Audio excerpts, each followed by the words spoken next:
America aims at having a car for every citizen. I do not. I cannot conceive of a greater loss than the loss of one's self-respect. Nonviolence is impossible without humility. Always aim at complete harmony of thought and word and deed. Always aim at purifying your thoughts, and everything will be well. Constant development is the law of life, and a man who always tries to maintain his dogmas in order to appear consistent drives himself into a false position. The less you possess, the less you want, the better you are. And better for what? Not for enjoyment of this life, but for enjoyment of personal service to the fellow beings, service which you dedicate yourself, body, soul and mind. Part 1. It's the action, not the fruit of the action, that's important. Part 2. You have to do the right thing. It may not be in your power, may not be in your time, that there'll be any fruit. Part 3.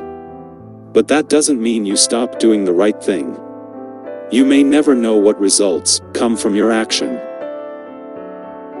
Part 4. But if you do nothing, there will be no result. There is really no slavery equal to that of the desires. All the sages have declared from the housetops that man can be his own worst enemy as well as his best friend. To be free or to be a slave lies in his own hands. And what is true for the individual is true for society. If by abundance you mean everyone having plenty to eat and drink and to clothe himself with, enough to keep his mind trained and educated, I should be satisfied. But I should not like to pack more stuffs in my belly than I can digest and more things than I can ever usefully use. But neither do I want poverty, penury, misery, dirt and dust in India. He who would sacrifice his life for others has hardly time to reserve for himself a place in the sun. True humility means most strenuous and constant endeavor, entirely directed towards the service of humanity. Just as one must not receive, so must one not possess anything which one does not really need. It would be a breach of this principle to possess unnecessary foodstuffs, clothing, or furniture. For instance, one must not keep a chair if one can do without it. In observing this principle, one is led to a progressive simplification of one's own life. The first condition of humaneness is a little humility and a little diffidence about the correctness of one's conduct and a little receptiveness. I know that I have still before me a difficult path to traverse. I must reduce myself to zero. So long as a man does not of his own free will put himself last among his fellow creatures, there is no salvation for him. Ahimsa is the farthest limit of humility. My imperfections and failures are as much a blessing from God as my successes and my talents, and I lay them both at his feet. When I admire the wonders of a sunset or the beauty of the moon, my soul expands in the worship of the Creator.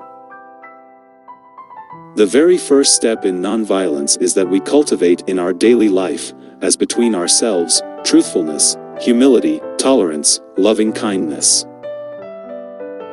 There is an orderliness in the universe, there is an unalterable law governing everything and every being that exists or lives. It is no blind law, for no blind law can govern the conduct of living beings. One who abandons all desires, is free from pride and selfishness, and behaves as one apart, finds peace. The main purpose of life is to live rightly, think rightly, act rightly.